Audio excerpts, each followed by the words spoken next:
Bismillahirrahmanirrahim. Assalamu alaikum level 7. I am Asiya Sajad, your teacher of English, and today our lecture is lecture number 7 and it is related to your grammar. आपके सामने summer task का जो page खुला हुआ है उस पर आपको डेट लिखी हुई नज़र आ रही है 20 अप्रैल 2020 मंडे का दिन है। टॉपिक है जी ऐसे और इसका टॉपिक है विलेज लाइफ। यहाँ तक तो आपको बहुत क्लियर चूँकि मार्कर से लिखा गया तो नज़र आ रहा है।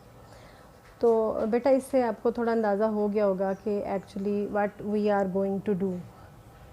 We are going to study an essay about village life. गांव की ज़िंदगी के बारे में एक मजमून है। ये आपको समर टास्क में ऑलरेडी मैंने दे दिया है, लेकिन इसको पढ़ाना बहुत ज़रूरी है ताकि आपको इसको अंडरस्टैंडिंग हो जाए, थोड़ा कॉन्सेप्ट बन जाए कि ये किस तरह लिखा गया है। विलेज लाइफ, गाँव की ज़िंदगी, is most of the time remarkably quite.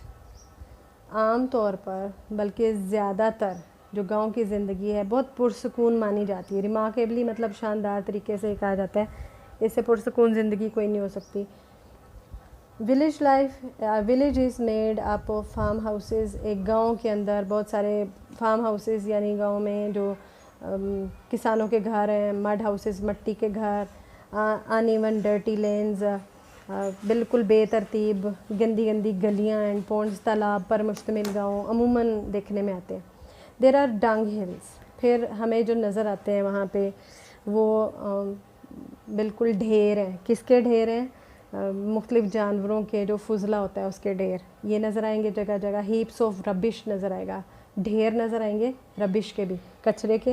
And rows of dung cakes, उसके अलावा पाथियाँ जो उस डंग से बनाए जाते हैं जलाने के लिए ईंधन के तौर पे गांव की औरतें बनाती हैं, वो नज़र आएंगी। उनको डंग केक्स कहते हैं। ठीक है, कितना मतलब रीज़नेबल नाम है इंग्लिश में इसका, और पंजाबी और उर्दू में हम इसको पाथी और इस तरह का नाम देते हैं।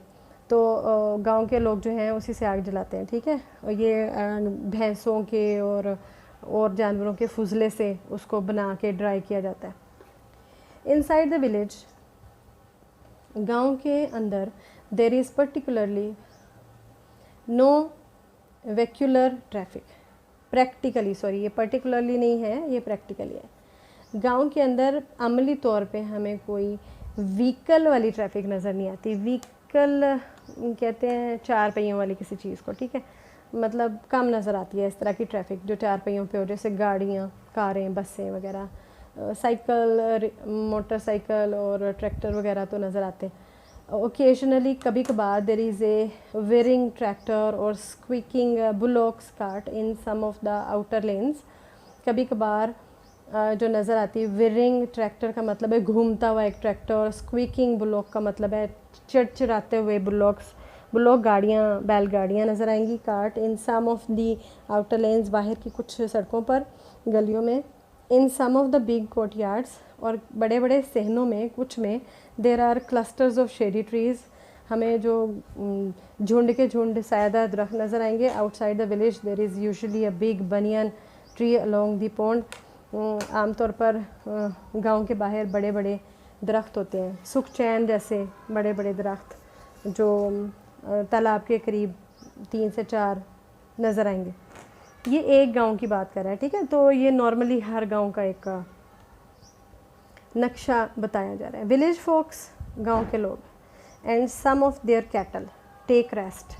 आमतौर पर गांव के लोग और उनकी कुछ मवेशी आराम करते हैं under its ample shade in summer. मौसम गर्मा में इसके घने साए के नीचे आराम करते हैं। The minarets of the village mosque, मीनार गांव की मस्जिदों के, rise high above the low skyline of the village, बहुत ऊंचे नज़र आते हैं। जो विलेज की स्काई लाइन है ना वो बहुत नीचे है, यानी कि बहुत कम आपको ऊंची बिल्डिंग्स नज़र आती हैं। तो ये मीनार तो बहुत ही दूर से नज़र आते हैं। दी अज़ान is the familiar sound in the quite. अज़ान की आवाज़ बहुत जानी पहचानी शनासा लगती है पुरसकून फ़िज़ा में गांव की। जाहिर है जहाँ शोर ही नहीं है वहाँ अज़ान की आवाज़ तो डेफिनेटली आएगी। 5 टाइम्स अ डे, दिन में 5 दफ़ा ज़रूर सुनाई देती है पुरसकून फ़िज़ा में अज़ान की आवाज़। There are cattle and cart sheds, dark candle smelling. Cattle के और कार्ट्स रखने के आपको शेड नज़र आएंगे जो डार्क नज़र आते हैं। अब जो कैटल मवेशी जानवर हैं और कार्ट जो हैं उनकी गाड़ियां हैं, उनको रखने के लिए कोई बरामदे टाइप, छप्पर टाइप जो जगह बनाई होती हैं, उधर अंधेरा और इल स्मेलिंग का मतलब बड़ी बुरी बदबू आ रही होती है। Where cows and buffaloes are kept, क्योंकि वहाँ भैंसें और बैल पाले जाते हैं, ज़रूरी है गाँव के लिए। There are a couple of stables for horses, घोड़ों के लिए कुछ स्तबल भी बनाए जाते हैं। And a few poultry houses, कुछ मुर्गियों के मतलब घर भी बनाए जाते हैं। The chickens, ducks and geese are free to run about, चूज़े, बत्तखें और ये भी एक तरह के बगले टाइप जानवर, परिंदे जो हैं वो इधर उधर घूमने के लिए ज़्यादा in the open spaces as they please when all the birds and animals make their cries. The village is somewhat noisy place for a while. जब ये सारे परिंदे और सारे जानवर मिलके शोर मचाते हैं तो गांव में कुछ हद तक शोर पैदा होता है, ठीक है, कुछ टाइम के लिए। डंकी, ब्रे, गधे मतलब अपनी आवाज़ निकालते हैं, रेंकना कहते हैं, ब्रे करना है, रेंकना, गधे रेंकते हैं। कॉक्स क्रो, मुर्ग अजान देते हैं। हैंस कैकल, मुर्गियाँ कैकल करती हैं, यानी कि कुट कुट कुटाक की आवाज़ आती है। एंड क्लक्स, ठीक है। The duck is dirty in dirty drains, quack, जो बत्तखें हैं वो गंदे गंदे तालाबों में और नालियों में क्वैकिंग करती हैं, मतलब अपनी क्वैंक क्वैंक की कैं कैं की आवाज़ें निकालती हैं। हॉर्स ने करते हैं, घोड़े हीन हनाते हैं। द बुल्स बैलो, बुल्स भी अपनी आवाज़ निकालते हैं, इसको बैलो साउंड कहते हैं। काउज़ लो करती हैं, ये काउज़ की आवाज़ है। डॉग्स बार्क करते हैं, भौंकने की, ग्राउल गरजते हैं। The cats mu mu mu करती हैं। बिल्लियाँ आउल्स स्क्रीच एट नाइट, और ये जो उल्लू है ये रात को चीखता है। तो ये बड़ी इंटरेस्टिंग आपके लिए इन्फॉर्मेशन है, मुख्तलिफ जानवरों की आवाज़ों के साथ इस ऐसे में दी गई है। आपके लिए इन्फॉर्मेटिव है काफ़ी हद तक। द टफ फार्मर प्लोज, बहुत सख्त जान किसान होते हैं यहाँ के। तो एक सख्त जान किसान प्लोज हिज फील्ड, अपने खेतों में हल चलाता है। इन द मॉर्निंग, सुबह में। हार्वेस्ट टाइम में इज़ वेरी बिजी, बहुत मसरूफियत होती है। Man, women and children work together. Harvest का जो मौसम होता है ना, कटाई का मौसम होता है, फसल की कटाई का, उसमें सिर्फ मर्द नहीं शामिल होते, औरतें, बच्चे, ठीक है, वर्क टुगेदर, इकट्ठे काम करते हैं। At seed and harvest time, जब बीज बोने हो और जब कटाई करनी हो। अ हार्ड लाइफ इंडीड, कितनी सख्त हकीकत में ये ज़िंदगी है, मुश्किल ज़िंदगी है ना। Village folks are really the backbone of our country. तो ये जो विलेजर्स हैं जिनकी लाइफ हमें इतनी सिंपल लग रही है और वहाँ पे हमें कोई डेवलपमेंटल सिविलाइज्ड नहीं कहा जा सकता, हम इसको प्रोग्रेसिव कह सकते हैं कि दुनिया की जो सिटी लाइफ की जो रंगारंगी है वो नहीं नज़र आ रही, लेकिन इसके बावजूद ये जो गांव के लोग हैं, विलेज फोक्स हैं, ये बैकबोन है, रीढ़ की हड्डी है हमारी, मतलब बेस पॉइंट है हमारी कंट्री का।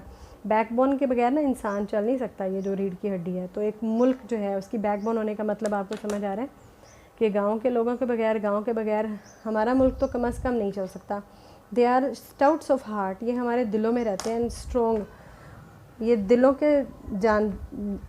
दिलों के जवान और मज़बूत लोग। ऑफ लिम्स, हाथ पैर के मज़बूत लोग हमारी बैकबोन है, ठीक है। They face harsh conditions in villages, ये गाँव में बहुत मुश्किल किस्म के हालात से गुज़रते हैं। एंड अराउंड और इर्द गिर्द भी, बट दे सेल्डम कंप्लेन, कभी शिकायत करते नज़र नहीं आते। दिलों के मज़बूत हैं ये, ठीक है, जिस्म जान के और दिल के मज़बूत लोग। स्टाउट एंड स्ट्रॉन्ग का मीनिंग ये। As compared with big city, जब हम बड़े शहर से इसका मुकाबला करें ना, they seem to have stepped back into the another century, तो हमें लगता है कि शायद किसी और सदी में ये लोग दाखिल हो चुके हैं। इतने ये बड़े शहर से रिलेटेड कंपैरिजन में ये लोग बिल्कुल मुख्तलिफ हैं, लेकिन ये हमारे जैसे एग्रीकल्चरल कंट्री की बैकबोन है। तो एक विलेज की लाइफ जो हार्श है, हार्ड है, किसी भी प्रोग्रेसिव कंट्री के लिए, हमारे जैसी अंडर डेवलप्ड कंट्रीज़ के लिए इनकी बड़ी ज़रूरत है। विलेज जैसे लोगों की बहुत ज़रूरत है। ये विलेज लाइफ से रिलेटेड आपको ऐसे मैंने अब पढ़ा दिया है। ये आपका लेक्चर नंबर 7 था बेटा, ये ग्रामर से रिलेटेड है, ये भी आपके सिलेबस में शामिल है। यहाँ आपका ये एंड होता है लेक्चर। Thank you.